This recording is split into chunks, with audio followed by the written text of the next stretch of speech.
Thank you Mangesh sir. नमस्कार। MCL परिवार में एक बार फिर से मैं आप सबका स्वागत करती हूँ और चलिए हम बढ़ते हैं आज के वेबिनार सेशन की ओर। जैसे कि अभी हम सभी जानते हैं कि विंटर सीजन है, ये अभी धीरे धीरे खत्म हो रहा है, लेकिन इसमें एक अलग तरीके का एहसास रहता है। एहसास यानी एक कि जब भी हम सुबह स्पेसिफिकली जब मेट्रो सिटीज में उठते हैं और बाहर देखते हैं तो हमें बहुत धुंधला धुंधला सा दिखाई देता है।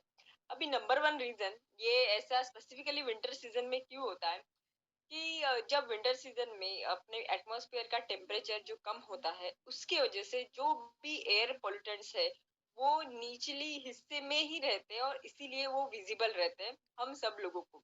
लेकिन इसका ये मतलब नहीं है कि एयर पोल्यूशन ज्यादा सिर्फ विंटर में होता है, वो रेगुलर उतना ही रहता है, लेकिन शायद हमें वो विजिबल सिर्फ विंटर सीजन में ही दिखता है।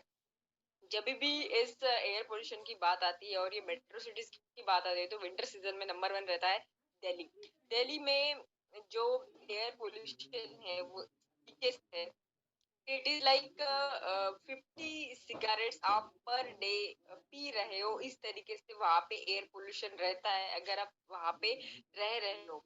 और इतना ही नहीं, वहां पे जो ये स्पेसिफिकली एयर पोल्यूशन ज्यादा होता है वो हम सबको पता है कि नॉर्थ साइड में उसी सीजन में जो ये क्रॉप्स है वो क्रॉप्स को कट किया जाता है और कट हो जाने के बाद में जो बचता है उसको जलाया जाता है।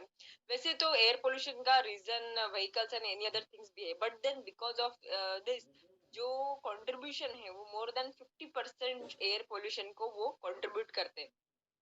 लेकिन अगर हम देखते हैं कि हम इससे क्या, हम अपने घर में रहते हैं और घर से हम बाहरी दुनिया को देख रहे हैं। और अगर घर जब हम बात करते हैं तो घर में घर is important because of its interior, और इंटीरियर में भी फिर बात आती है कि वुडन फर्नीचर को हम सबको लगता है कि हमारा पूरा घर भरा हो वुडन फर्नीचर से। अभी जो वुड है, पहले हम फॉरेस्ट कट करके उसमें रहते हैं, उसमें रहने के बाद में भी हमें वुडन फर्नीचर चाहिए जिसके लिए और हम फॉरेस्ट कट करते हैं। और इसको अगर हम नंबर्स के हिसाब से देखें तो 20,000 से भी ज्यादा पेड़ हम भारत में कट करते हैं। ड्यूरिंग पेंडेमिक सीजन हमने अपना 80% फॉरेस्ट कवर जो है उसको हमने 18% जो फॉरेस्ट कवर है उसको हमने खत्म कर दिया है। और पूरे दुनिया में पर मिनट 48 फुटबॉल्स का जो ग्राउंड है उस हिसाब से फॉरेस्ट कवर कम कम होते जा रहा है। लेकिन अब आप ये सोच रहे होंगे कि इसका और इसका रिलेशन क्या है। एक जगह जो है हम पॉल्यूशन देखते हैं और दूसरी जगह जो है हमें हमारे घर पे वुडन फर्नीचर भी चाहिए। लेकिन ऐसे ही एक तरफ प्रॉब्लम है और एक तरफ उसका जो हमारी नीड है उसका इको फ्रेंडली सॉल्यूशन जब दुनिया के सामने कोई रखता है तो वही हमारा हीरो कहलाता है। और आज की जो स्टोरी है वो ऐसे ही हीरो की है जिन्होंने ये देखा कि एक तरफ हम क्रॉप्स को जो है वो ऐसे ही जला रहे हैं और दूसरी तरफ हमारे अपने घर को अच्छे से वुडन फर्नीचर भी चाहिए। तो ये जो आज की कहानी है वो है चेन्नई के बेंगानी परिवार की, जिन्होंने बनाया एनएफसी। एनएफसी यानी जिसको हम बोलते हैं कि नेचुरल फाइबर से बना हुआ वुड। अभी आप ये बोलोगे कि ये वुड है और इसमें मैं बोलूंगी कि लकड़ी नहीं है, तो ऐसा कैसे हो सकता है? लेकिन ऐसा ही है।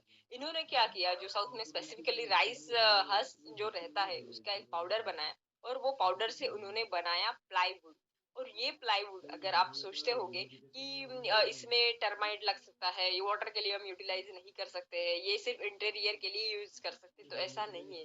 उन्होंने जनरेशंस वाइज इसकी बहुत स्टडी की, इसमें इनोवेशन किया और उसके बाद में इनका जो ब्रांड है वो है इंडोवुड। और ये इस तरीके का प्लाईवुड बनाते हैं कि जो प्लाईवुड वुड से नहीं, यानी इसके लिए एक भी ट्री कट नहीं होता है। जो अपना वेस्ट राइस हस्क है उससे वो पाउडर बना के ये वुड बनाते हैं, जो कि आपके इंटीरियर के लिए नहीं बल्कि एक्सटीरियर के लिए भी यूज कर सकते हैं। और इसका जो लाइफ टाइम है वो मॉइस्चर रेजिस्टेंट है, टर्माइट रेजिस्टेंट है, और इस पे आप 3D प्रिंटिंग भी कर सकते हो। तो इस तरीके से हमें उन्होंने इको फ्रेंडली लिविंग हम कैसे सोच सकते हैं, सस्टेनेबल लिविंग की तरफ हम कैसे बढ़ सकते हैं, इसका एक एग्जाम्पल हमारे सामने रखा है। और इसीलिए इसे वो हम उनको हीरो बुलाते हैं। एमसीएल में भी ऐसे कई हीरो अपने तरीके से इतिहास रचने वाले हैं। तो चलिए अभी बुलाते हैं ऐसे शख्स को कि ये इस सभी इतिहास को लिखने वाले हैं। और हम सब मिलके इतिहास कैसे लिखने वाले हैं इसके लिए अभी इस वेबिनार को आगे बढ़ाने के लिए मैं बुलाना चाहूंगी एमसीएल के रचनाकार, सलाहकार और शिल्पकार doctor Shyam Golab. Thank you. Thank you madam. And दोस्तों नमस्कार, मैं डॉक्टर श्याम गोलब फिर से एक बार आपका इस ट्रेनिंग सेशन में स्वागत करता हूं। मैं आशा करता हूं कि आप सभी लोग स्वस्थ हैं और आप अपने साथ अपने परिवार का, यानी घर का परिवार और एमसीएल परिवार दोनों का ख्याल रखें। मैं ये भी उम्मीद करता हूं कि आप सभी लोग 1 घंटा बहुत अच्छी एक्सरसाइज कर रहे हो, अपने हार्ट, अपने लंग को मजबूत कर रहे हो और अपनी इम्यूनिटी को बढ़ा रहे हो।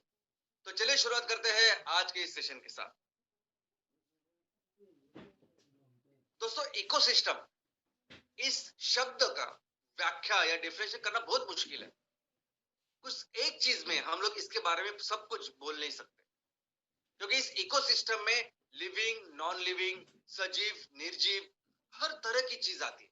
ये अपने पहाड़, पर्वत, ये नदियां, तालाब, हर चीज इस इकोसिस्टम में आती है।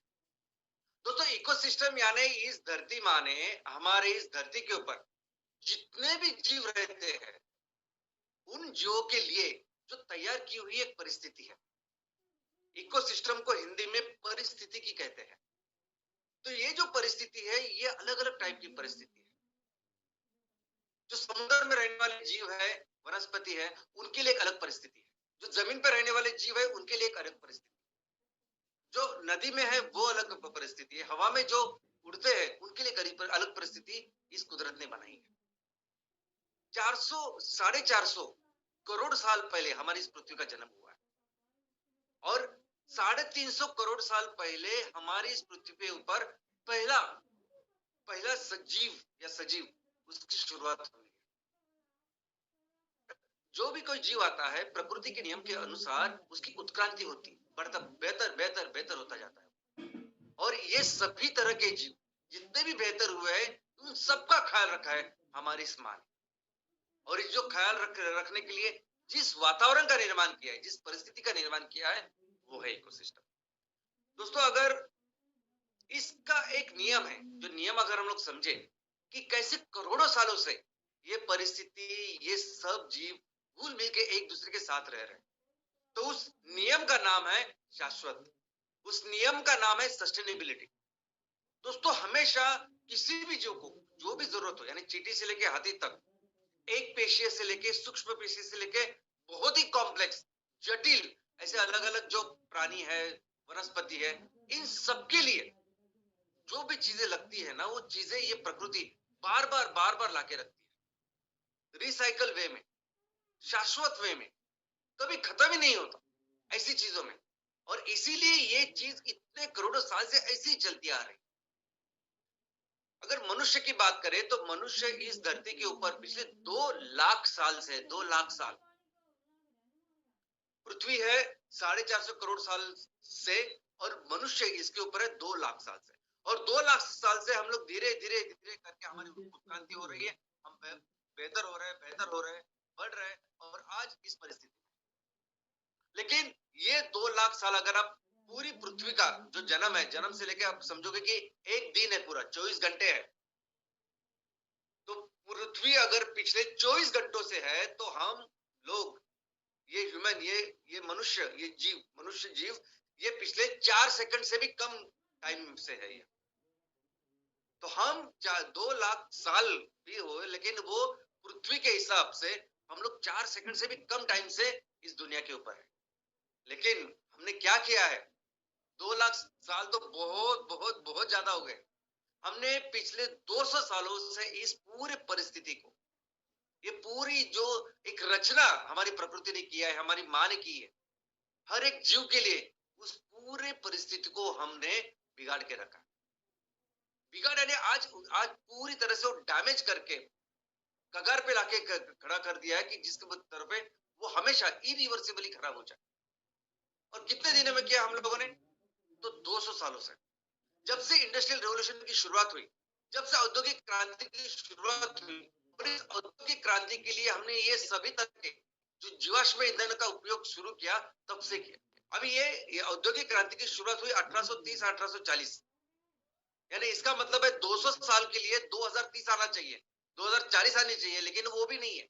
इसका मतलब 200 साल भी नहीं हुए और सिर्फ ये पिछले 200 सालों से ही हमने इस पृथ्वी को पूरी तरह से बर्बाद करके रखा है। और दोस्तों क्या हुआ कि जैसे हमारी टेक्नोलॉजी बढ़ी, हमारी रिसर्च बढ़ी, हमने अलग अलग आविष्कार किए और हमें लगी ज्यादा एनर्जी, हमें लगी ज्यादा ईंधन, ज्यादा ऊर्जा, उसकी जरूरत। तो जो सस्टेनेबल चीज है, जो करोड़ों सालों से इस दुनिया के ऊपर चलती आ रही है, ईंधन और ऊर्जा का स्रोत, और इतना ही नहीं, हम भी, हमारा भी जो सिविलाइजेशन है वो पिछले 10,000 सालों से है।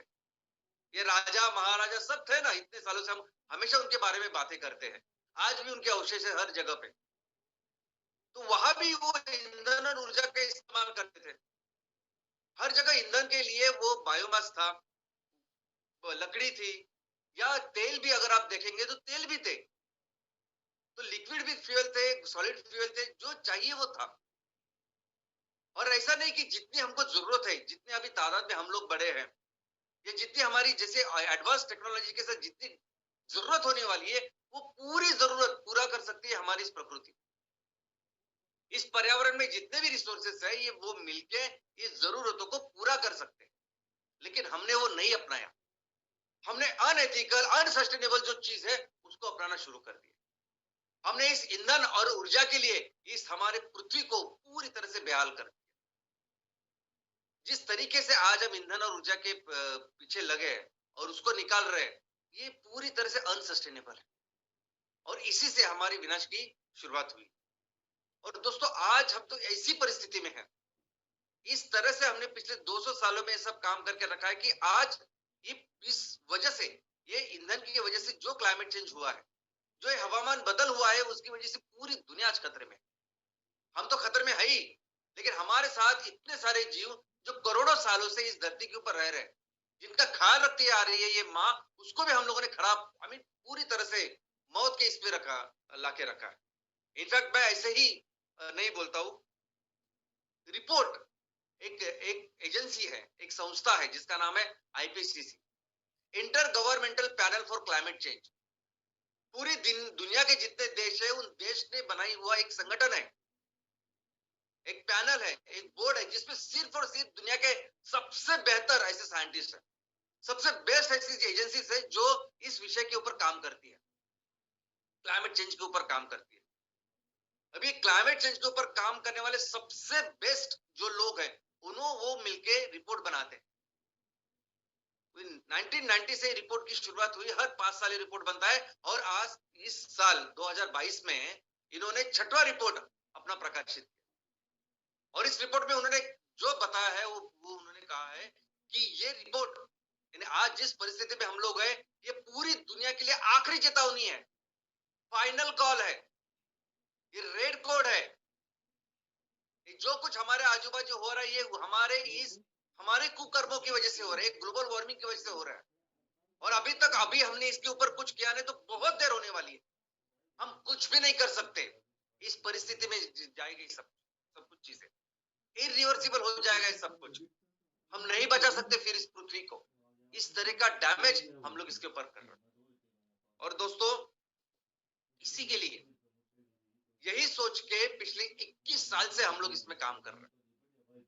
मैं अपनी कहानी बताऊं तो मैं एमडी गायनेक कर रहा था, उसके बाद मैं वो छोड़ के कुछ समाज के लिए करूं, इसके लिए आईएएस कर रहा था, आईएएस की पढ़ाई कर रहा था। लेकिन तब अब्दुल कलाम सर और उनकी जो पूरी साइंटिस्ट की टीम है, उनके मार्गदर्शन से पता चला कि आने वाला कल कितना दुखद हो सकता है कि अगर हमने अभी कुछ किया नहीं। जब मैंने शुरुआत की थी तब डीजल का रेट 23 रुपए था, पेट्रोल 30-32 रुपए था, यानी तब ग्लोबल वार्मिंग के बारे में कोई चिंता नहीं कर रहा था, कोई ऐसा चीज नहीं चल रही थी कि ग्लोबल वार्मिंग, ये एनवायरमेंटल डिग्रेडेशन, ऐसा कुछ नहीं था, ईंधन वगैरह कुछ, बाकी कुछ भी नहीं था। उस टाइम से हमने शुरुआत की है और दुनिया को बता रहे हम लोग कि बाबा ये चीज होगी अगर हमने ऐसे ही कंटिन्यू किया। और आज हमारी इस पूरी दुनिया में जितने भी संगठन है, जितने भी एनजीओ जो क्लाइमेट चेंज के ऊपर काम कर रहे हैं, जो ग्लोबल वार्मिंग के लिए काम कर रहे हैं, जो इस पृथ्वी को बचाने के लिए काम कर रहे हैं, जितने भी हजारों संगठन है, जितने भी लाखों लोग इसमें काम करते हैं, वैसे ही काम किया हमने पहले 10 साल हमने भी वैसे ही हर जगह गए, सेमिनार्स किए, लोगों को बताया कि क्या सही है क्या गलत, इंडस्ट्रीज को बताया बदलो आप, चेंज करो, ऐसा होना चाहिए, ये करना चाहिए, अवेयरनेस, सबके लिए कैंपेनिंग, अवेयरनेस सब कुछ करके देखा हमने। और बाद में पता चला कि इसका एक ही तरीका है इसको बदलना है तो, और वो है बिजनेस। एक ही तरीका है कि हमें ये जो फॉसिल फ्यूल है, जीवाश्म ईंधन है, इसको कंप्लीटली रिप्लेस करना पड़ेगा हमारे ऐसे ईंधन या ऐसी चीजों के साथ जो हमारी धरती का ख्याल रखे। और वैसी शुरुआत हुई फिर एमसीएल दोस्तों। और ये एमसीएल का मिशन यानी एमसीएल की शुरुआत होने से पहले भी और आज भी अगर एक लाइन में एमसीएल का मिशन कुछ है ना, तो वो यही है कि दुनिया का जो विकास है वो सही दिशा में लेके जाए, वो सही ट्रैक के ऊपर लेके जाए। और ट्रैक है सस्टेनेबिलिटी का, वो ट्रैक है शाश्वत विकास का, कि जो हमेशा के लिए चलता जाए। और हम लोग इसके लिए ये नहीं बोल रहे कि आप रिसर्च डेवलपमेंट मत करो, आप नई नई टेक्नोलॉजी मत लाओ, आपको जो चाहिए वो करिए। आप जितना भी अच्छा रहना चाहते हैं, जितना टेक्नोलॉजी की डेवलपमेंट करना चाहते हो, करिए आप। इसके लिए जो भी ईंधन लगता है, ऊर्जा लगता है, हमारी इस प्रकृति में बहुत है, हम सोच नहीं सकते इतना हमारे माँ के पास है, तो उसकी चिंता नहीं है।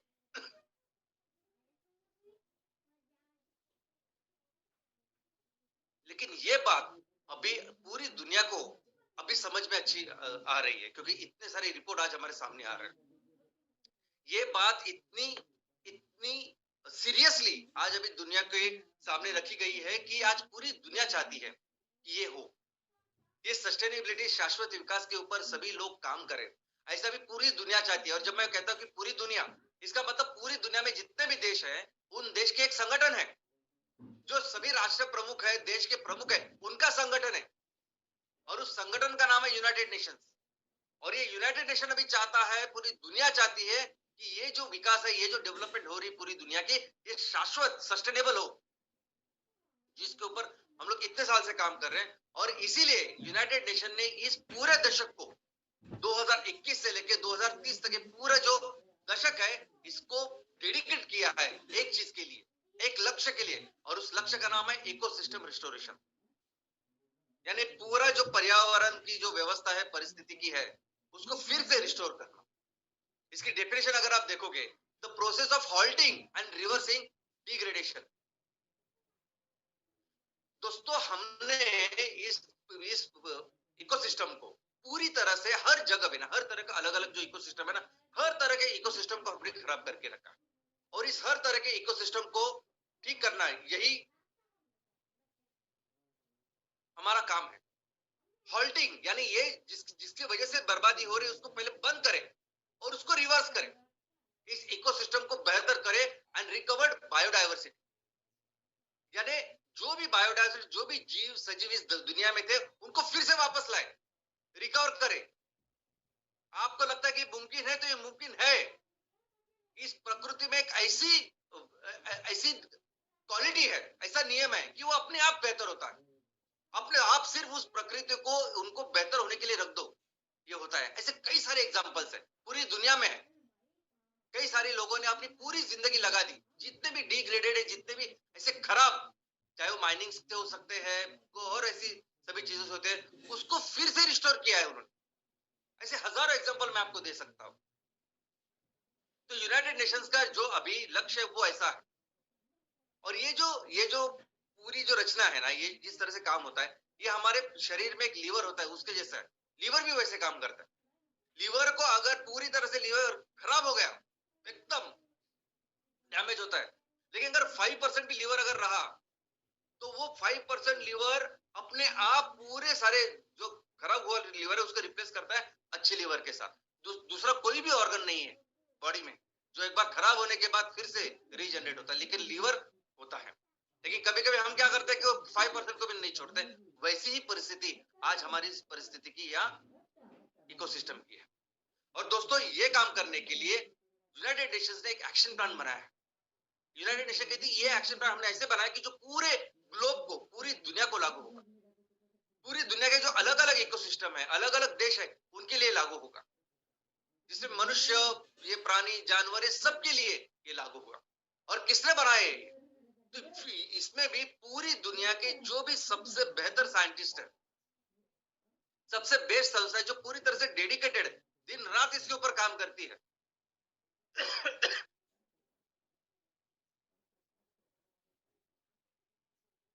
ऐसी संस्था, ऐसे लोग जो अलग अलग एडवाइजरी बोर्ड पे है, टास्क फोर्सेस, कि जिनका फोकस ही है कि ये काम करना, ऐसे सब लोगों ने मिलके ये एक्शन प्लान बनाया है। और एक्शन प्लान क्या है?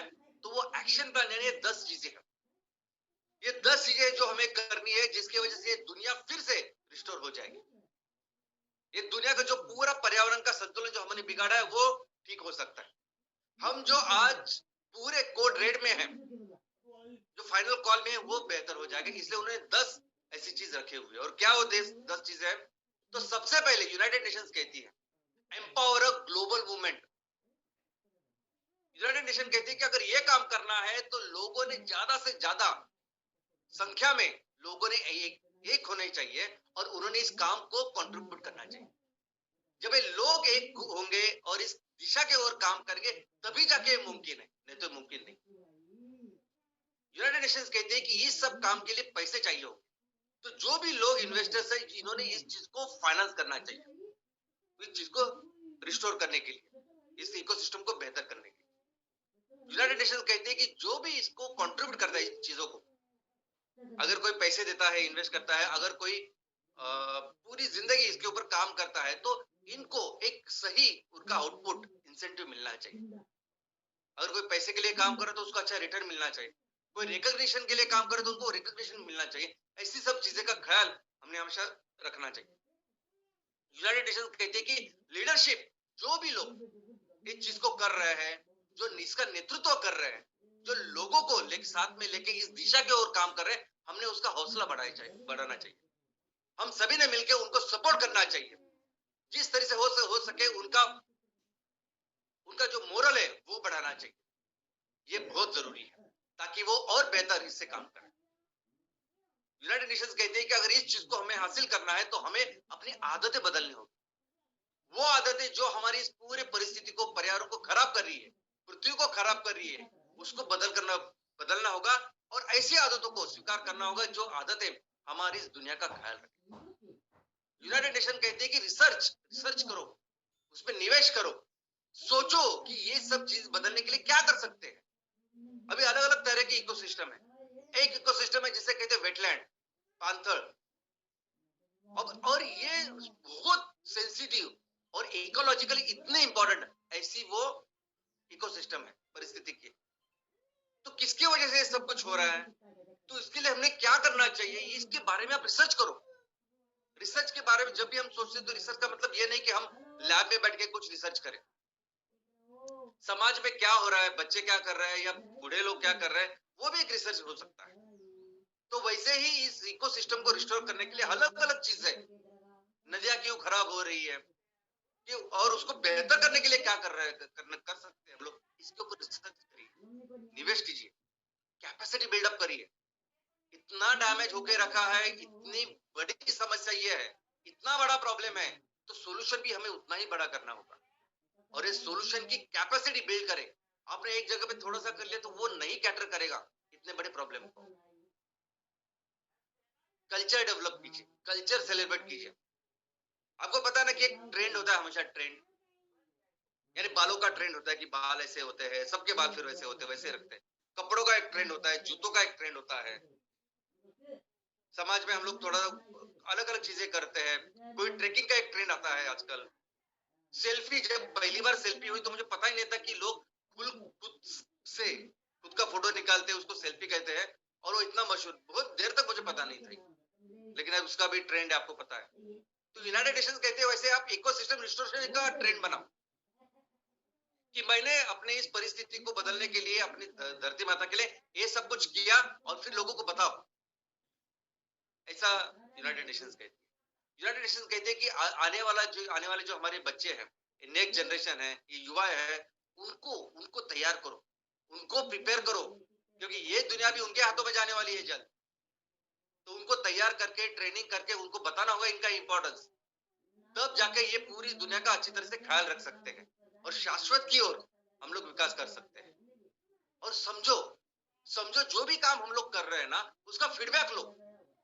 फीडबैक कौन देगा? फीडबैक सिर्फ लोग ही नहीं देंगे, फीडबैक जो बेजुबान ऐसे जानवर भी देंगे। फीडबैक ये जो जंगल है, ये जो हमारे आजू बाजू की जो परिस्थिति वो देंगे क्या सही है क्या गलत है।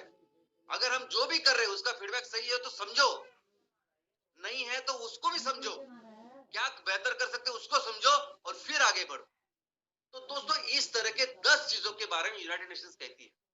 वो कहती है कि पूरे जो 10 साल है 2021 से लेकर 2030 तक हम पूरा हमारा फोकस एक ही है कि इस पर्यावरण को रिस्टोर करना, इस इकोसिस्टम को रिस्टोर करना। लेकिन ये सभी चीज अगर आप देखोगे ना यूनाइटेड नेशंस, और कौन कहता है ये दुनिया के सबसे जाने माने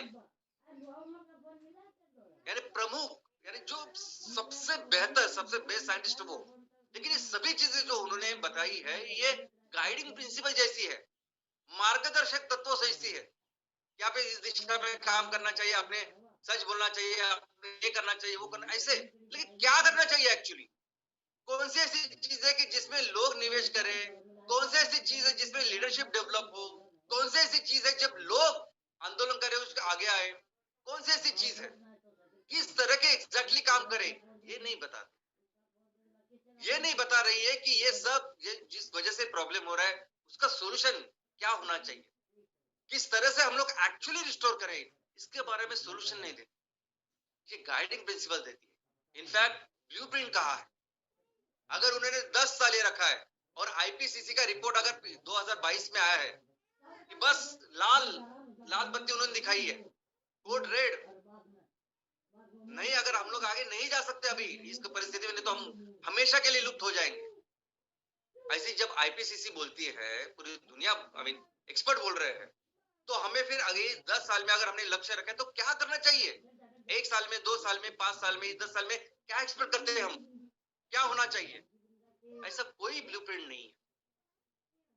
इनफैक्ट इस 10 साल में सिर्फ क्या होगा, कॉन्फ्रेंसेस होगी, बात होगी, डिस्कशन होगा, क्योंकि ये यूनाइटेड नेशन हर साल करेगी, हर साल में उनका और एक डेडिकेटेड उसकी टीम्स है जो सिर्फ क्लाइमेट चेंज के ऊपर काम करेगी। लेकिन करना क्या है एग्जैक्टली ये नहीं होगा तय। और ये हमारे सामने ये परिस्थिति कितने सालों से ऐसी है। और दोस्तों इसी में रोल आता है मीरा क्लीनफील्ड्स लिमिटेड का, हमारे इस फैमिली का हमारा ये जो परिवार है, हमारी जो फैमिली है, ये जो काम कर रहे हैं हम लोग, आपको तब इसका महत्व समझ में आएगा जब इसी चीजों के बारे में आप पढ़ोगे। पढ़ो अब जो मैं कहता हूँ, इस क्लाइमेट चेंज, ग्लोबल वार्मिंग, जो आपको लगता है ना अपने देश में इधर उधर लोग ज्यादा ध्यान नहीं देते, तो जो ध्यान देता है ना, जो सबसे बेस्ट, सबसे इसका ख्याल रख रहा है, जापान हो, जर्मनी हो, अमेरिका, जो आपको लगता है ना उसके बारे में पढ़ो ना, पढ़ो लोग क्या बोलते हैं, क्या करते हैं, क्या जरूरत है। और एक तरफ से कैसे अफ्रीका से लेके ऐसे देश है, और हमारे देश की भी कैसी परिस्थिति है, कई जगह ऐसे है, यमुना देखिए आपने, कितनी खराबी हम लोग करें, क्या करना चाहिए पढ़िए आप, लोग क्या चाहते हैं, जो साइंटिस्ट जिन्होंने पूरी दुनिया पूरी जिंदगी इस पर्यावरण के लिए दी है, वो क्या बोलते हैं, ऐसे एक्सपर्ट उनको पूछिए, तो फिर आपको समझ में आएगा कि हम लोग जो काम करें उसका कितना महत्व है। जितना ज्यादा पढ़ोगे उतना ज्यादा समझोगे और उतनी ज्यादा रिस्पेक्ट आपको हमारी इस परिवार के बारे में समझेगी आप। हर वो चीज जो आज हम लोग कर रहे हैं ना, वो एक्चुअली एब्सोल्युटली जरूरी है। दोस्तों हमारे पास एग्जैक्ट ब्लूप्रिंट है, हर ग्राम पंचायत में जितनी भी जमीन आज खेती के अंदर है, 20% चाहिए सिर्फ हमें बायोमास के लिए, बाकी 50% 60% वो खेती करे, बाकी 20% इकोसिस्टम करे। और इस 20% भी अगर आपने की, हर ग्राम पंचायत में 20% के ऊपर नीपेर गैस उगाया, तो हर ग्राम पंचायत में एक एमकोल और एक बायोफ्यूल का प्रोजेक्ट लगने वाला है। और तब जाके दुनिया को हम लोग एक अच्छा सोल्यूशन, एक साइजेबल सोल्यूशन प्रोवाइड कर सकते हैं। और बात सिर्फ आपको सोल्यूशन देने की, कंसल्टेंसी देने की, आपको प्लान देने की नहीं है, हम लोग एक्चुअली कर रहे हैं ना, एक्चुअली वो सभी चीजें कर रहे हैं जिसकी जरूरत है। ये सभी चीजें हम लोग बोलते हैं ये करना चाहिए, ये कर रहे हैं हम लोग आज ग्राउंड के ऊपर।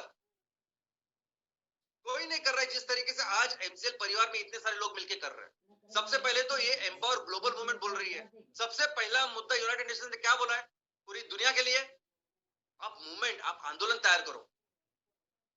ये आज बोल रही है 2021 में, लेकिन दोस्तों हम जो काम कर रहे हैं डे 1 से, हमारा एक ही मकसद है, आंदोलन करना, बिजनेस करना नहीं। हमारा एक ही मकसद है, लोगों को अवेयर करना, समझाना क्या सही है क्या गलत है। आंदोलन का निर्माण करना जिसमें हर व्यक्ति इस आंदोलन का हिस्सा बने और फिर हिस्सा बन के वो काम करे, तभी अच्छे हो सकते हैं। हम लोग एक्चुअली इसके ऊपर कर रहे हैं। हम किसी भी चीज को हमें बेचने की जरूरत ही नहीं है, कभी इसके आगे भी कभी नहीं बेचना कभी किसी को कुछ भी। एक जगह पर बैठ के सिर्फ आपको लोगों को बताना है क्या सही है क्या गलत है, किस दिशा में जा रही है। सब चीजें जो मैं आपको बोलता हूँ ये बताने की जरूरत है उनकी। एक बार उनको समझ गया कि क्या सही क्या है, मुझे करना चाहिए, तो फिर आपको कुछ बाद में ये करने की जरूरत नहीं। फिर वो आपका प्रोडक्ट भी खरीदेंगे ही। खरीदने की बात ही नहीं है, ये उस मिशन की तरफ कंट्रीब्यूट करने की बात वो करेंगे। और दोस्तों इसीलिए है ये सैटरडे सेशन, सबसे जरूरी है सैटरडे सेशन, सबसे इंपॉर्टेंट। हम सब अपने अपने वार्ड में, अपने अपने ग्राम पंचायत में खड़े रहे। हर हफ्ते हमने 1 घंटा, जैसे हम लोग मंदिर में जाते हैं, मस्जिद में जाते हैं, गुरुद्वारा जाते हैं, वैसे 1 घंटा हमने अपने इस पर्यावरण के लिए, इस प्रकृति के लिए देना चाहिए। लोगों को बताना चाहिए, बस यही मकसद है। अपने गांव में जो प्रॉब्लम है उसके बारे में बोलिए आप, कि कैसे मिलकर उसको सॉल्व कर सकते हैं। वहां अगर बेरोजगारी है, काम न, उसके बारे में बोले आप। पर्यावरण का कुछ प्रॉब्लम हो रहा है तो उसके बारे, यही है तो है सैटरडे सेशन। और ये सबसे बेस्ट तरीका है ये करने का, लोगों में वो आंदोलन तैयार करने का। फाइनेंस की जब बात आती है, पैसा डालने की जब बात आती है, ये सब कामों के लिए कौन होते हैं वो लोग जिनके पास पैसा होता है और वो पैसे डालते हैं। जिस स्केल की हम लोग बात कर रहे हैं, ये बैंक है, इंस्टीट्यूशन है, संस्थाएं है, किसी के एक जेब का पैसा नहीं है। ये जो संस्थाएं है उनके पास हजारों लाखों लोगों ने पैसा रखा है। तो ये संस्था किसमें पैसा डालेगी? वहां पैसा डालेगी जहां से उनको कुछ पैसा मिलेगा, आरओआई मिलेगा, रिटर्न मिलेगा। तो प्रोजेक्ट तो होना चाहिए। इकोसिस्टम रिस्टोरेशन की जब बात हो रही है तो कौन से ऐसे प्रोजेक्ट है जिसमें हम लोग पैसा डाले और उसमें फिर पैसा आए और हम लोग ये हजारों लाखों लोगों को जैसे थोड़े थोड़े पैसे उनको हम लोग चुकाए या उनको अच्छा रिटर्न दे। ऐसे फिजिबल प्रोजेक्ट तो होने चाहिए। आज की तारीख में ये सबसे बड़ा जो पूरी दुनिया जला रहा है, ये जीवाश्म ईंधन, ये फोसाइल फ्यूल। कितना निवेश होता है हर साल? हर साल 200 लाख करोड़, 200 लाख करोड़ से भी ज्यादा, 225 लाख करोड़ से भी ज्यादा पैसा इसमें आज जा रहा, रिफाइनरीज में, ऑयल, गैस, कोयला, इसमें सब इसलिए जा रहा है कि उनको पता है कि ये बिकने ही वाला है, लोग खरीदने ही वाला है, लोगों की जरूरत ही है, इसके बिना दुनिया चल नहीं सकती और हमें अच्छे रिटर्न्स मिलेंगे और हम सभी लोगों को वो रिटर्न्स दे देंगे। और जितना भी रिन्यूएबल के अंदर काम चल रहा है, जितने भी रिन्यूएबल में लोग पैसा डाल रहे हैं, इलेक्ट्रिक व्हीकल में पैसा डाल रहे हैं, इलेक्ट्रिक व्हीकल कैसे कैसे मुझे बताइए सस्टेनेबल हो सकती है? बैटरी के ऊपर चलने वाली ये गाड़ियां सस्टेनेबल कैसी हो सकती है मुझे बताइए? ये बैटरी बनती है वो कोबाल्ट लिथियम से, आपको पता नहीं, लेकिन एक ऐसा रिपोर्ट आता है कि अभी लिथियम से आगे के 1 साल तक मिलेगा, उसके बाद लिथियम मिलेगा नहीं। और आप देख रहे हैं जो खदान दिख रही है आपको, इतनी गहरी है, क्या करेंगे आप? कितने गहरे जा रहे हैं आप और कितना नीचे जाएंगे हम लोग? इस तरीके से ये खोद के आप सस्टेनेबल कैसे बनोगे मुझे बताइए? कैसे हम लोग इनको बोलेंगे कि ये सस्टेनेबल चीज है? सिर्फ उसका जो गाड़ी चलती है सिर्फ वहां धुआं नहीं आता है इसलिए हमको लगता है स्वच्छ स्वच्छ, ऐसा किधर है? ये सोलर पैनल, ये विंड पावर हम लोग लगाते हैं, अल्टीमेटली सबकी कौन सी एनर्जी लेने के लिए? तो सूरज की ये रोशनी, ऊर्जा, ये सूरज की ऊर्जा जो सबको चलाती है। अब ये सूरज की ऊर्जा कैसे ली जाती है, कैसे स्टोर की जाती है, ये करोड़ों साल से ये प्रकृति हमें सिखा रही है। और उसका माध्यम है ये पेड़, ये खेती हमारी। इतने करोड़ों सालों से जो हम लोग काम कर रहे हैं, जिससे अनाज हम लोग बोल रहे हैं, वो छोड़ के ये पैनल हम लोग तैयार कर रहे हैं और बिछा रहे हैं उधर, कैसे सस्टेनेबल होगा मुझे बताइए? लेकिन चलो बायोफ्यूल की जब बात आती है, हम कहते हैं कि biofuel is the solution in सब चीजों के, लेकिन बायोफ्यूल में भी लोग पैसा नहीं डालते। कहाँ फंडिंग कोई करता है बायोफ्यूल में? आज इतने सारे प्रोजेक्ट बने कि कहाँ किसने ज्यादा फंडिंग की है? उसका कारण यह है कि बायोफ्यूल में रॉ मटेरियल ही नहीं है। हमको इतनी बड़ी मात्रा में अगर ईंधन बनाना है, ऊर्जा बनानी है, तो कहाँ है रॉ मटेरियल? जो भी प्रोजेक्ट आज भारत में है, इतने सारे प्रोजेक्ट्स हैं। हम पहले देश है कि जिन्होंने इसके ऊपर पॉलिसी बनाई थी, लेकिन रॉ मटेरियल किधर है? कचरे के ऊपर सब कर रहे हैं, सब लोग कचरे के ऊपर काम कर रहे हैं। बायोगैस के सब प्रोजेक्ट कचरे के ऊपर, बायोमास ब्रिकेट के सब कचरे वो एग्रीकल्चर वेस्ट के ऊपर। और अब इस कचरे का आज तक का ये है कि जब कचरा लिया जाता है, वो इतना मिक्स होता है कि उसको सेग्रीगेट करना मुमकिन नहीं है, तो इसलिए रॉ मटेरियल नहीं है। और स्केल, कितने बड़े प्रोजेक्ट करेंगे आप एलपीजी को रिप्लेस कर रहे हैं, कौन से, आई मीन जो जरूरत है दुनिया की या लोगों के आसपास की, उसकी भी तैयारी कर रहे हैं आप, क्या उसको पूरा कर रहे हैं? तो नहीं कर रहे। और इसीलिए महत्व आता है हमारे प्रोजेक्ट का। जिस तरह के प्रोजेक्ट हमने बनाया है, ये बायोफ्यूल स्टेट का प्रोजेक्ट, एमकोल का प्रोजेक्ट, दोस्तों ये वो प्रोजेक्ट है जो आगे के हर प्रोजेक्ट 30-30 साल चलेगा और उससे भी आगे फिर इसके वर्जन बनेंगे, इसमें लोग पैसा डालेंगे क्योंकि ये उनको एक अच्छा आउटपुट देगा। ये प्रोजेक्ट फिजिबल रहेंगे। जो स्केल आज हमारे सीएनजी का है, जो स्केल ये कोल का है, ये नहीं है किधर भी, कोई नहीं कर रहा है इस स्केल में जो हम लोग कर रहे हैं। जो फिजिबिलिटी आते हैं ना, ये हमारे इस प्रोजेक्ट की वजह से हमने फिजिबिलिटी प्रोजेक्ट दुनिया के सामने रखे। और जहां तक इंसेंटिव की बात है, जो अगला पॉइंट है कि इनको राइट इंसेंटिव मिलना चाहिए, आउटपुट मिलना चाहिए, तो ये लोग जब पैसा डालेंगे तो उनको क्या चाहिए? इकोनॉमिक रिटर्न, आरओआई चाहिए। तो उनको जो आरओआई चाहिए, उनसे बहुत बेहतर आरओआई उनको तो मिलेगा ही, लेकिन जो भी लोग इस पर्यावरण के लिए काम करना चाहते हैं, उनको पर्यावरण के लिए जो भी उपलब्धि है, वो उपलब्धियां उनसे बेहतर उनको मिलेगी। सोसाइटी के लिए, समाज के लिए उनको चाहिए, उनसे बेहतर उनको मिलेगी। जो प्रोजेक्ट आज एमसीएल ने तैयार किए हैं, दुनिया के सामने रखे, ट्रिपल बॉटम लाइन प्रोजेक्ट्स है जो धरती का ख्याल रखेंगे, हमारे पूरे लोगों का, आजू बाजू किसानों का ख्याल रखेंगे, और आपकी जो ऊर्जा की जरूरत है, पैसे की जरूरत, वो भी पूरा करेंगे। इकोनॉमिक रिटर्न अगर 15% हो तो सबसे अच्छा है। 15%, 18%, अच्छे, ये बहुत अच्छा रिटर्न है इंटरनेशनल लेवल पे। और हमारे सभी प्रोजेक्ट का जो आरओआई हो आज मिनिमम 18 से 20%। दोस्तों, एनवायरनमेंट के लिए जितने भी प्रोजेक्ट लगाए जाते हैं, जिस चीज के लिए लगाए जाते हैं, उस चीज के साथ हमारे प्रोजेक्ट का अगर आप कंपैरिजन करें बायोफ्यूल स्टेट एमकोल के प्रोजेक्ट के, तो आप सोच नहीं सकते। 100% आरओआई एक ही साल में है। एक तरह हमारा जो नेपियर गैस है, वो पर्यावरण का जो कचरा है उसको सोख रहा है, ऊपर से जो एमकोल तैयार कर रहे हैं, मीथेन तैयार कर रहे हैं, वो रिप्लेस करके लोगों को दे रहा है। तो ये 100% आरओआई वाला है। इसमें 100% सोशल आरओआई है, सामाजिक। जब समाज की बात आती है कि समाज के लिए भी हमें कुछ करना होगा, हमारे इस प्रोजेक्ट में समाज के लिए कंट्रीब्यूट करना होगा, तो इसको लेके क्या दिमाग में आता है आपके? किसी के भी दिमाग में आता है रोजगार। जो लोग यहाँ रह रहे हैं उनके लिए रोजगार, उनके लिए कुछ इनकम अगर हम लोग जनरेट कर रहे हैं, तो ऐसे प्रोजेक्ट चाहिए। नौकरियां हो सकती है, उनके लिए अच्छा इनकम हो सकता है।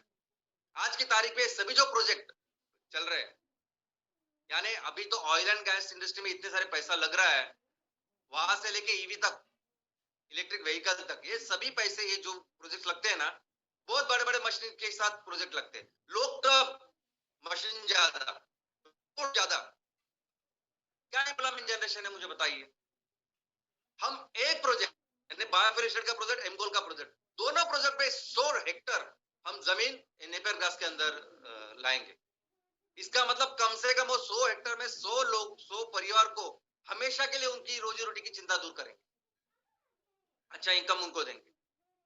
हमारी यहाँ एमकोल की फैक्ट्री में देखेंगे आप, तो लगभग 40 से 50 लोग काम करेंगे, तो 40 से 50 परिवार, उनके लिए अच्छा इनकम चालू हो। वो कटिंग, ट्रांसपोर्टेशन की बात है, वहां 10-15 लोग काम करें, 10-15 परिवार के लिए अच्छा इनकम वहां दिया। एमकोल के बेचने की बात है तो 10-15 लोग वहां काम करें तो अच्छा इनकम वहां दिया। तो एक प्रोजेक्ट के साथ सोचिए कितने सारे लोगों को हम सपोर्ट कर रहे हैं। 100% सोशल आ रहा है, और ऊपर से सीएसआर 20%। हमारे इस तहसीलों में जो भी बिजनेस करेंगे, हम जो भी प्रोजेक्ट लगाएंगे, और सभी का देने के बाद, इन्वेस्टर का भी देने के बाद, जो पैसे हमारे पास बचेंगे उससे 20% हम अपने गांव के लिए लगाएंगे। कौन करता है ऐसे, मुझे बताइए। कौन सी कंपनी ऐसे जो ऐसा करती है? सीएसआर के नाम पे जो भी इतनी बड़ी बड़ी कंपनियां ना, कॉर्पोरेट कंपनियां, उन्होंने सीएसआर के नाम पे अपने ट्रस्ट खोल के रखे। ट्रस्ट कहाँ होता है? ये ट्रस्ट ये होते हैं दिल्ली में, मुंबई में, कोलकाता में, बैंगलोर में। प्रोजेक्ट क्या होते हैं, गांव में होते हैं, कुछ तो किधर ही होते हैं, लेकिन ट्रस्ट क्या होते हैं तो ऐसे शहरों में होते हैं, बड़े बड़े शहरों में। और इस ट्रस्ट के नीचे फिर अंदर क्या काम होता है, तो ट्रस्ट के अंदर एकदम हाई फाई स्कूल तैयार किए जाते हैं, हॉस्पिटल्स एक दो तैयार किए जाते हैं हाई फाई, और वो ट्रस्ट के अंदर चलाए जाते हैं। कौन है वो कि जो एक्चुअली गांव में जाके इस सभी पैसे को एक्चुअली सही दिशा में उसको खर्च करता है? कौन सी ऐसी कंपनी कि हम तो जिस तहसील से करेंगे ना उसी तहसील में उसको देंगे? कौन सोचता है? इसके जैसा कंट्रीब्यूशन नहीं प्रोजेक्ट्स का। यूनाइटेड नेशन कहते हैं कि लीडरशिप सेलिब्रेट करो। लीडरशिप तो पहले दिन से हमारा यही काम है कि लीडरशिप डेवलप करना। ये सभी लोग जो आप काम कर रहे हैं, आप लीडर्स हो। हमारा उद्देश्य ही है लीडर्स को या नेतृत्व उनको डेवलप करें। जो भी काम हम लोग करते हैं ना उसी के लिए ये जो 15,000 जो मेंबर बनाना है, ये सबसे अच्छी ट्रेनिंग है। आप कौन से भी बिजनेस स्कूल में जाइए, आप कौन से भी समाज शास्त्र के या पॉलिटिकल साइंस में जाए, कोई आपको ऐसे लीडर तैयार नहीं करेगा जैसे आप खुद हो जाएंगे जब 15,000 मेंबर करोगे। और एक बार आपने ये फाउंडेशन ही तैयार कर लिया ना, तो फिर उसके ऊपर वो 3,000 करोड़ का जो रेवेन्यू तैयार करना वो आप करेंगे। अपने तहसील को एक सही दिशा में लेके जाएंगे। कैसे होगी लीडरशिप जनरेट? और जब आप खुद को देखिए, इसको ज्वाइन करने के पहले और ये करने के बाद आप खुद में वो चेंज देखोगे। एक बेहतर, एक स्किल्ड, एक डेवलप्ड, एक ट्रेंड लीडर करके आप सामने आते हो। और दोस्तों, ऐसा हमारी लीडरशिप ऐसी भी नहीं है कि हम लोग सिर्फ यहाँ मैं यहाँ बैठा और आपको बताते रहते हैं। हम लोग अब खुद करते हैं, खुद करते हैं। आपको भी कराने के लिए बोलते हैं, बार बार करने के लिए बोलते हैं, और बाद में बोलते हैं कि आप पहले करो और फिर लोगों को बोलो कि आपको ये करना है। कर आप पहले लगाओ नेपियर ग्रास, आप करो नर्सरी और बाद में किसानों को बोलो कि आप लगाओ करके। हम लोग पहले आप फैक्ट्री लगाओ और बाद में किसानों को बोलो कि हम लोग करते हैं। और ये सभी लोग जो आज हमारे ग्राम पंचायत लेवल पे हमारे एमवीपी है, वार्ड लेवल पे हमारे अर्बन प्रोजेक्ट एमयूपी है, ये सभी उद्योजक वो एक्चुअली उस वहां के उस जगह के लीडर्स है। वो नेतृत्व है जो अपने ग्राम पंचायत के अपने वार्ड का ख्याल रखेंगे, उनको सही दिशा में लेके जाएंगे कि किस तरह से मिलके हम इस दुनिया को एक शाश्वत विकास की ओर लेके जाएंगे। हर चीज को बदलेंगे जो जरूरी है। ये सभी कोई बिजनेसमैन वगैरह नहीं है, एंटरप्रेन्योर नहीं है, बाय डिफॉल्ट होने वाला है। ये सभी नेतृत्व है, ये सभी लीडर्स है। और दोस्तों, यही नहीं तो हमें ये लीडरशिप हमारे आखिरी पर्सन यानी किसानों तक लेके जाए। हर किसान, हर मेंबर जो आज हमारे एमपीओ का मेंबर है, उसको ऐसा समझना चाहिए कि कैसे मैं अपने फैमिली का इनकम बढ़ाऊं, कैसे 10, 15, 20 हजार करूं, क्या चीज, क्या एक्टिविटी मैं कर सकता हूं और कैसे कंट्रीब्यूट कर सकता हूं। इनकम भी कैसे मिलेगा, एक इस धरती के लिए अच्छा कंट्रीब्यूट करेंगे भी और इनकम भी अच्छा मिलेगा। शिफ्ट बिहेवियर की आदतें बदलो, ऐसे यूनाइटेड नेशन बोलती है, लेकिन क्या आदतें और कैसे बदले, क्या करें? हम बोलते हैं आदतें बदलो। हम कहते हैं कि आपके यहाँ जो भी फॉसिल फ्यूल है, जो भी जीवाश्म ईंधन है, कंपलसरी उसको एलिमिनेट करो, स्विच ओवर करो हमारे क्लीन फ्यूल के ऊपर, बायोफ्यूल्स के ऊपर। अगर आप कुकिंग में काम कर रहे हो, आप इंडस्ट्रीज में हो, आप ट्रांसपोर्टेशन में हो, पावर जनरेशन में हो, कहीं भी हो, हर तरह का ईंधन आप उसमें जाओ। आपको ईंधन हम प्रोवाइड करेंगे। आप जो भी केमिकल फार्मिंग कर रहे हैं, कैंसर की फार्मिंग कर रहे हो, उसको आप ऑर्गेनिक फार्मिंग में लेके जाओ। दोस्तों, ये जो मिट्टी है ना, ये मिट्टी बहुत बहुत जरूरी है। आज हमारे देश के एक आदरणीय स्पिरिचुअल लीडर है सदगुरु जी। सदगुरु जी उन्होंने पूरे दुनिया भर में एक आंदोलन की शुरुआत की, सेव सॉइल। वो कहते हैं कि ये जो मिट्टी है, ये हमारी सबकी शुरुआत इससे होती है। मिट्टी की वजह से हम लोग हैं। अगर ये नहीं रहेंगे तो हम लोग भी नहीं रहेंगे। और ये सही बात है। दुनिया में जाके दुनिया को बोल रहे कि उनको सेव करो, सेव करो, लेकिन किस तरह से बिगाड़ रहे पहले हम लोग ये समझते हैं। आज ये सभी केमिकल जो हम लोग डाल रहे हैं, ये सभी केमिकल फार्मिंग कर रहे हैं, उसकी वजह से तो मिट्टी खराब कर रहे हैं हम लोग। तो हमें सिर्फ अपने जो ग्राम पंचायत में जिसमें मैं हूँ एमवीपी, तो वहां मुझे अपना ख्याल रखना कि मैं 100% इसको ऑर्गेनिक फार्मिंग में लेके जाऊँ। क्या जरूरत है किसानों को, वो मिलके हम लोग पूरा करेंगे। जो भी चीजें आज पेट्रोकेमिकल में हम लोग इस्तेमाल करें, पूरा दिन हमारा शुरुआत ही होती है पेट्रोकेमिकल से। जो पेस्ट रहता है वो भी पेट्रोकेमिकल, वो ब्रश रहता है वो भी पेट्रोकेमिकल। रात को सोते टाइम जिस बेड के ऊपर सोते हैं, वो जो कंबल लेते हैं, वो सब पेट्रोकेमिकल। इस सबको रिप्लेस करना है उन चीजों के साथ जो चीज फिर से हमारे गांव वाले बनाएंगे, हमारे लोग बनाएंगे, हमारे किसान बनाएंगे, और उसको रिप्लेस करेंगे और दुनिया का ख्याल भी रखेंगे। यूनाइटेड नेशन कहती है कि रिसर्च करो, समझो क्या करना चाहिए, समझना चाहिए। दोस्तों हमारा हर प्रोजेक्ट रिसर्च से इंस्टीट्यूट है, हर प्रोजेक्ट। ये सभी जो एग्रो बेस्ड है, बायोलॉजिकल जो प्रोजेक्ट्स है ना, ये ऐसे है ना, एक हम लोग सभी समझते हैं कि एग्रीकल्चर की खेती ऐसी है। आज इस जगह पे जो खेती हो रही है, मेरी मुझे जितना गेहूं मिल रहा है, चावल मिल रहा है, और 10 15 20 किलोमीटर में जवाब जो, तो उसका अलग ही होता है। उसकी वैरायटी अलग हो सकती है, परिस्थिति अलग हो सकती है, एग्रो क्लाइमेटिक कंडीशन अलग हो सकती है। वो समझते हैं हम समझते हैं कि हर प्रोजेक्ट जो हमारा है उसमें हर चीज के ऊपर हमें रिसर्च करना है, करते करते, और उसको बेहतर करना है। क्योंकि इस सेक्टर की अगर बात करें तो इस सेक्टर के पायोनियर है हम। किसी के पास ऐसे प्रोजेक्ट रेडी और इस तरह से कर रहे दिखाइए आप, ऐसे स्केल में ऐसे प्रोजेक्ट किसी ने लगाए हुए, आप पूरी दुनिया में रिसर्च कीजिए और बाद में बताइए। नेपियर ग्रास से सिस्टमैटिकली सीएनजी बनाना सिर्फ थाईलैंड में हो रहा है उस स्केल में, बाकी ऐसे स्केल में कहीं नहीं हो रहा है। और उस नेपियर घास से, उस वेट बायोमास से जहां 80% तक पानी है, उससे कोयला बनाना, ये तो कोई नहीं अभी तक कर रहे जो हम लोग कर रहे हैं। जिस स्केल पे कर रहे वो किसी ने नहीं किया। हर प्रोजेक्ट हमारा R&D इंस्टीट्यूट है, प्रोजेक्ट है, जिसमें हर चीज के ऊपर, क्योंकि हर चीज पहली बार कर रहे हैं ना। अब ये पहले प्रोजेक्ट जो लगेंगे वर्जन 1 होगा, वो आप करते करते सीखेंगे कैसे काटना चाहिए नेपियर ग्रास, कितने दिन के बाद काटना चाहिए, हर बहुत सारी चीजें हैं सीखने के लिए, मशीनरी को बेहतर करने के लिए। और आप सभी को वो सब काम करना है। बिजनेस मॉडल, किस तरह से लोगों का आंदोलन तैयार करे, किस तरह से लोगों को अपने साथ ले, किस तरह से लोगों का ख्याल रखे, इतने सारे किसानों को अपने साथ लिए लेके चले और उनका ख्याल भी रखे। हर फैमिली का, हर जो परिवार है उसका ख्याल रखे, किस तरीके से काम करे। ये बिजनेस मॉडल भी अपने आप में एक इन्वेंशन है, डेवलपमेंट है कि कभी किसी ने इस तरह से काम नहीं किया।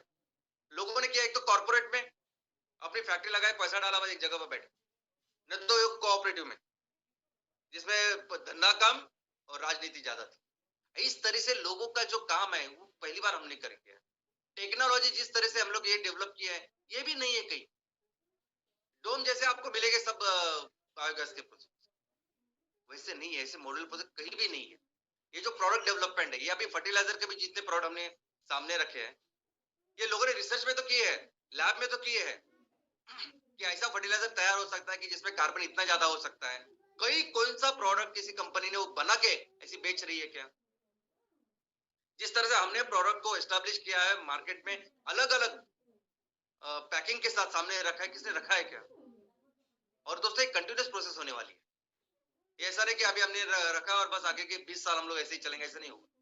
हर दिन, हर बार जब हम लोग नया प्रोजेक्ट करेंगे, हम लोग सोचेंगे, क्योंकि अपने पास टीम भी उतनी, जो भी इंजीनियर्स आपके प्रोजेक्ट के ऊपर काम करेंगे, हमारे आजू बाजू के लोग, और जरूरी नहीं कि आप इंजीनियर हो, ये इतने बड़े बड़े जो साइंटिस्ट बने इन न्यूटन, ये सभी कोई पढ़ा लिखा PhD करके साइंटिस्ट नहीं बना, ऑब्जर्वेशन करके साइंटिस्ट बने। ये चीज सही है, ये चीज और ऐसे बेहतर हो सकती है, और इसको बेहतर हम लोग कर सकते हैं। और ऐसे कोई भी सब लोग अगर कंट्रीब्यूट करें तो एक बहुत अच्छा इनकम किसानों के लिए दे सकते हैं, आपके लिए जनरेट हो सकता है, और बेहतर हम लोग दुनिया के लिए कर सकते हैं। कैपेसिटी बिल्डअप करो, प्रॉब्लम इतना बड़ा है तो सोल्यूशन बड़ा करो, इसलिए मॉड्यूलर प्रोजेक्ट बनाया है। एक ही बहुत बड़ा प्रोजेक्ट 10,000 एकड़ पे ऐसा कुछ नहीं उससे होता। ऐसे मॉड्यूलर प्रोजेक्ट है हर जगह लगेंगे वो, बहुत बड़ी मात्रा में, असंख्य में, और तब जाके एक जबरदस्त कैपेसिटी बिल्डअप हो। लोग बोलते क्यों आप इतना करते हो, पहले 5 प्रोजेक्ट तो लगाओ, 10 प्रोजेक्ट तो लगाओ, वो पहले अच्छी तरह से चलाओ, बाद में सोचो। लेकिन किसके लिए शुरुआत की मुझे बताइए आप, शुरुआत किसके लिए की? शुरुआत की गई है ना सब दुनिया को, अभी जो प्रॉब्लम है, आज पूरा संकट में पूरी दुनिया है, और एक्चुअल संकट है, हमारे सामने लोग मर रहे हैं आज। कितने बार अभी आपको सबको कहें, जरूरत है इसकी, ये मल्टीपल लोकेशन पे करने की। ये हमको क्या, अभी 68 जगह पे हमने लोकेशन किया है, वो 100 हो जाएंगे और चलता रहेगा, ये पूरे करेंगे। अभी ये प्रोजेक्ट तो आपको पता चले, जरूरत है इतने सारे प्रोजेक्ट को एक साथ करने। जो यूनाइटेड नेशन बोलती है कि कल्चर तैयार करो, कल्चर, इस प्रकृति के प्रति हम लोग कुछ काम करें, वो कल्चर डेवलप करो। मैं तो बोलना चाहता हूँ कि ये कल्चर नहीं, ये तो एक्चुअली हमारी इस पूरे जो परिवार जो बना हुआ है, जुड़ा है, वो एक्चुअली इस विचारों के साथ आया है। जो भी लोग यहाँ काम कर रहे हैं, जो भी आज हमारे इस परिवार में, कोई भी इसलिए नहीं है कि मैं इतना पैसा कमाऊंगा, मैं खुद के लिए इतना सब कुछ करूंगा। कि जो कुछ न होते हुए भी जितना भी पॉसिबल है, जितना भी मुमकिन है, आज भी समाज के लिए हमारे लोग कर रहे हैं। तो ये सिर्फ कल्चर नहीं है, ये हमारा उद्देश्य है जिसके लिए सब कुछ कर रहे हैं। और ये सभी लोग बहुत खुशी खुशी ये सब करते हैं, प्राउड महसूस करते हैं कि हमें ये काम कर रहे हैं, लोगों के प्रति, दुनिया के प्रति ये सब कर रहे हैं। दोस्तों, यूनाइटेड नेशन कहती है कि अगले जनरेशन को आप बिल्ड करो, उनको तैयार करो, उनको ट्रेन करो। मैं तो कहता हूँ कि हम लोग ऑलरेडी ऐसा सब कर रहे हैं, क्योंकि हमारे इस परिवार में जितने भी सदस्य हैं, तो वो सदस्य यानी वो पूरा परिवार है आज इस एमसीएल में शामिल। आज मैं ये प्रेजेंटेशन कर रहा हूं तो कई सारे हमारे ऐसे उद्योजक हैं जिनकी पूरी फैमिली बैठ के देखती है, बच्चे देखते हैं, कॉलेज में, स्कूल में जाने वाले बच्चे देखते हैं। स्कूल में कई लोग बताते हैं कि देखो ये वेबिनार है, आप देखिए। हम ट्रेन कर रहे हैं, और इतना ही नहीं, सिर्फ वेबिनार और प्रेजेंटेशन की बात, बच्चे इस तरह आप देख सकते हैं कि बच्चे काम कर रहे हैं, वो एक्चुअली ग्राउंड पे आके इसके लिए काम कर रहे हैं। तो इससे अच्छी ट्रेनिंग हो ही नहीं सकती। और ये आप देख सकते हैं हमारे युवा भी इस सारे टीम्स में, अगर आप देखोगे, इनफैक्ट आपको ज्यादा पता होगा जब आप काम करते हो नीचे, इतने सारे युवा इतने सारी एक्साइटिंग एनर्जी लेके काम कर रहे हैं। और हम लोग, मुझे लगता है कि एक सही हाथों में ये सब भविष्य अपना जा रहा है। लिसन एंड लर्न, वो बोलते हैं ना, यूनाइटेड नेशंस पूरे दुनिया में सभी साइंटिस्ट, उन्होंने क्या बोला कि आप समझो क्या करना चाहिए क्या नहीं, और फिर डिसीजंस लो और आगे बढ़ो। वो इसीलिए तो है एमकोल। लोग बोलते हैं अचानक ऐसा एमकोल को जरा प्रायोरिटी वगैरह, अरे एमकोल से कितनी सारी चीजें हम लोग सॉल्व करने वाले, ये फीडबैक है।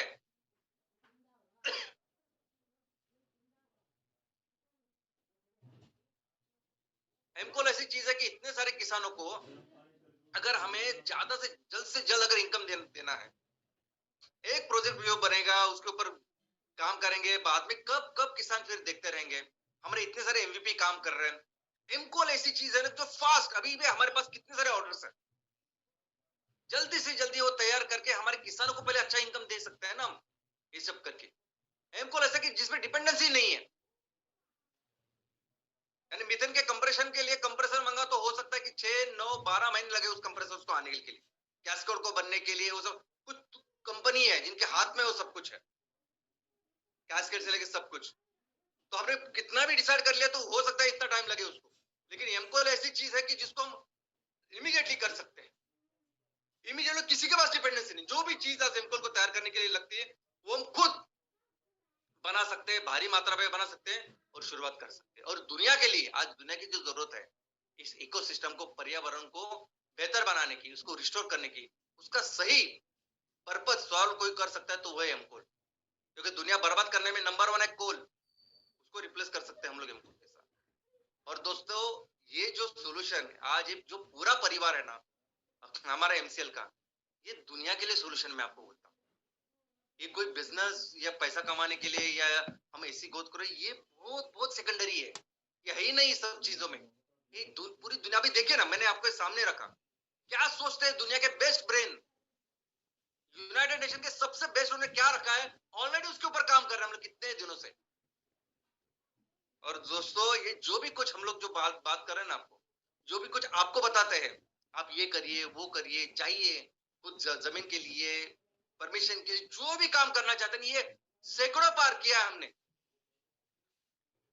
बहुत बार करके फिर आपको बता रहे करिए करिए, आप जरूरत है इसकी। अभी ये जो पिक्चर आप देख रहे हैं, इस पिक्चर में एक कोने में जो खड़ी हुई लड़की आपको दिख रही है, येलो टॉप में, जो भी महिलाओं को बता रही है, प्रेजेंटेशन दे रही है, समझा रही है, तो वो लड़की यानी हमारी एग्जीक्यूटिव डायरेक्टर मैडम है, प्राची मैडम है। उन दिनों ने उन्होंने काम किया जब कोई गाड़ी बीड़ी तो थी नहीं, गांव गांव में जब घूमना पड़ता था तो रिक्शा कोई मिलती नहीं थी, बहुत देर तक कई बार उनको ऐसे ही दिन भर घुमा है मैडम ने, और ऐसा काम किया और हर तरीके के काम किया।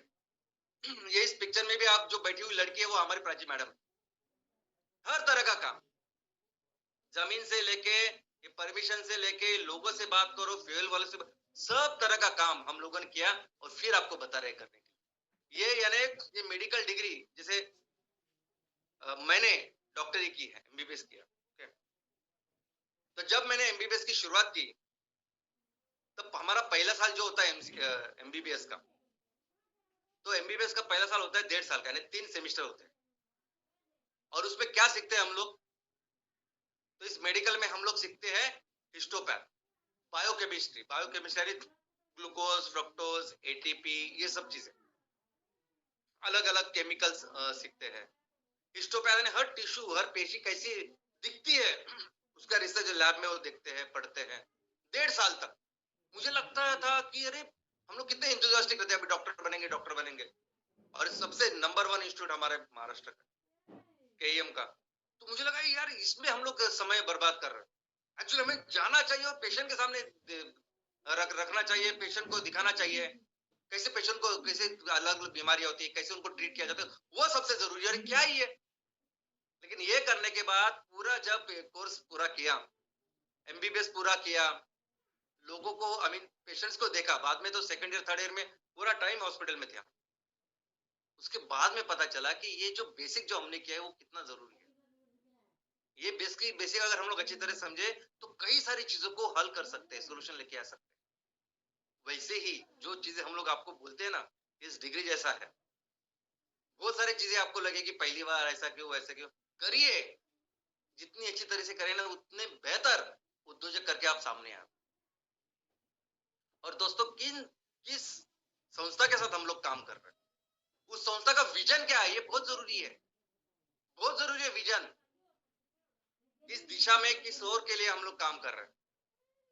एक इस विजन का इस सही नमूना या एग्जांपल है छत्रपति शिवाजी महाराज। दोस्तों उन दिनों जब छत्रपति शिवाजी महाराज थे, तब एक जगह से यानी एक देश से दूसरे देश के जाने के लिए, व्यापार के लिए एक ही रास्ता था, समुद्र। और हमारे इस देश में, इस महान देश में, भारतवर्ष में कई सारे छोटे छोटे राज्य थे, बहुत सारे। और ये सभी राज्य एक राजा जो थे ना, एक दूसरे के साथ लड़ते थे, लड़ते रहते थे। और मजहब का वगैरह कुछ नहीं था, ऐसे सभी तरह के राजा एक दूसरे के साथ लड़ते थे, उनको कोई बाकी की पड़ी नहीं थी। ये अकेला ऐसा राजा था कि जिसने बोला जो भी शत्रु आएंगे हमारे देश के ऊपर, जो भी बाहर से अगर कोई आता है तो इस पानी से, इस समुद्र से आएगा। तो हमें सेना का, और किसी के मन में भी ऐसा कुछ नहीं था, सेना का निर्माण उसने समुद्र में किया। उसने कई सारे किले बांधे, तब जाके वो पूरा जो 500 किलोमीटर था उसके कोई आने की किसी की हिम्मत नहीं। और छत्रपति शिवाजी महाराज हमारे भारतीय नौसेना के जनक उनको बोलते हैं। उनके नौसेना दिन के ऊपर भी और छत्रपति शिवाजी महाराज की जयंती के ऊपर भी ये पूरी नौसेना इनको प्रणाम करती है। तो ऐसा विजन होना चाहिए दोस्तों, विजन होना चाहिए, क्योंकि आज जो कुछ नया निकला है, नई कुछ पॉलिसी निकली है, तो उसमें कैसा काम कर सकते हैं, ऐसा काम करने वाली कंपनी नहीं है जो जिस काम के लिए पूरे 10 साल यूनाइटेड नेशंस रख रही है और बोल रहे कि ये करना, ये आगे बहुत सालों से हम लोग कर रहे हैं और एक्चुअली कर रहे हैं, करके दिखा रहे हैं। दोस्तों ये सब चीजें है ना, यानी जो उन लोगों का, ये बड़े लेवल स्केल पे जो लोग रहते हैं, बात करते हैं, सीओपी में बात करते हैं, पेरिस एग्रीमेंट में बात करते हैं, प्लानिंग होती है, एग्रीमेंट साइन करते हैं, हमेशा जब मिलते हैं तब वो मंच, बड़े बड़े मंच पर बात करते हैं एक दूसरे के साथ एग्जीक्यूशन की। कौन करता है नीचे एग्जीक्यूशन, क्या होता है, उसका क्या परिणाम होता है? हमारी तो ऐसी कंपनी की जो पहले करती है, बाद में सीखती है, बाद में समझती है उसको। लर्निंग बाय डूइंग, ये हमारा प्रिंसिपल है, ये हमारा नियम है जिसके हम लोग काम कर रहे हैं। ये आने वाले दिनों में हम दुनिया को गाइड करेंगे, हम दुनिया का नेतृत्व करेंगे, उनको बताएंगे कि रिस्टोर करना है तो इस तरीके से काम करना है, इस तरीके का ही काम करना है। और पूरी दुनिया को जरूरी है ऐसे एक नेतृत्व की जो एमसीएल करेगा। दोस्तों आज हमारी ऐसी परिस्थिति है कि हम कुछ नहीं, हमने कुछ मार्केटिंग, ब्रांडिंग, प्रमोशन अभी हमने की नहीं कर रहे। लेकिन आज भी अगर आप देखोगे कि 900 से ज्यादा स्टार्टअप, 35 लाख किसानों से भी ज्यादा किसान जिसके सदस्य हो, इतने सारे प्रोजेक्ट जिनके चल रहे हैं, जो कर रहे हैं। अभी तो हमारा एक ही है कि इस प्रोजेक्ट को कंप्लीट करें, सभी एमकोल के प्रोजेक्ट, हमारे बायोफुल स्टेट के प्रोजेक्ट को कंप्लीट करें और बाद में दुनिया को बता दें कि देखो ये सोल्यूशन है। एक बार ये प्रोजेक्ट होने के बाद ऐसे हम लोग दुनिया को बोल देना कि ये सोल्यूशन है करके, अपने आप हम दुनिया के नंबर 1 ग्लोबल लीडर बनेंगे। कोई एक संस्था ही नहीं है, कोई कंपनी नहीं जो आसपास भी कि जिनके कंपैरिजन में कोई देखेंगे कि कौन बेहतर कर रहा है, ऐसा है ही नहीं। कोई भी ऐसी संस्था नहीं है, ऑर्गेनाइजेशन नहीं है जो इस स्केल में ऐसे लेवल पे सब काम कर रही है। एमसीएल एक्चुअली आज भी अगर हमने दुनिया के सामने रखा तो आज भी हम लोग ग्लोबल लीडर है। लेकिन हमें ये प्रोजेक्ट्स करने हैं, हमें माल तैयार करना है, बेचना है, किसानों को अच्छा इनकम देना, वो सबसे इंपॉर्टेंट प्रायोरिटी। जो भी इवेंट करते हैं हम लोग, जो भी कुछ काम करते हैं, हमारे किसानों के लिए, हमारे तहसील के लोगों को लिए करते हैं। और ये जो है कि हमें अपनी अर्थव्यवस्था पहले मजबूत बनानी है, ये काम करना है, ये कंपलसरी है। 3,000 करोड़ का रिवेन्यू जो तैयार करना है, ये एक्चुअली प्रोसेस का एक भाग है। ये हमारा उद्देश्य भले ही ना हो, लेकिन एक्चुअल वो होने वाला है। हर ग्राम पंचायत में एक एमकोल और एक बायोफिल का जब हम करेंगे सब मिलके, तब हम एक्चुअली हमारी अर्थव्यवस्था को वहां तक लेके जाएंगे। एक तहसील को $3 बिलियन की अर्थव्यवस्था हम लोग बनाएंगे। और दोस्तों यही वे है, यही रास्ता है सस्टेनेबिलिटी। यही रास्ता है कि जो जिससे करोड़ों सालों से, आज 450 करोड़ साल से दुनिया चलती आ रही है, 350 करोड़ सालों से ये माँ सबका ख्याल रखती आ रही है ना, यही रास्ता है। दूसरा कोई रास्ता है नहीं। आप करिए ना, आप डेवलपमेंट कीजिए, आप आगे जाइए, आप और बेहतर प्लेन से घूमिए, जो कुछ करना करिए, लेकिन सही दिशा में ईंधन ऊर्जा, सही दिशा में ये डेवलपमेंट होनी चाहिए। और भले ही आज ये दशक, भले ही यूनाइटेड नेशन ने डेवलप आई मीन डिक्लेयर किया है कि ये इकोसिस्टम रिस्टोरेशन का दशक है, या आने वाले दिनों में भले ही वो बाकी की कुछ चीजें बताए कि ये है वो है, लेकिन मैं आपको एक चीज कंपलसरी बोलता हूँ, एक चीज विश्वास के साथ बोलता हूँ कि ये दशक हमारा है, ये दशक एमसीएल का है। और आने वाले सभी दिनों में एमसीएल परिवार ही इस दुनिया को सस्टेनेबिलिटी की राह दिखाने वाला है। धन्यवाद।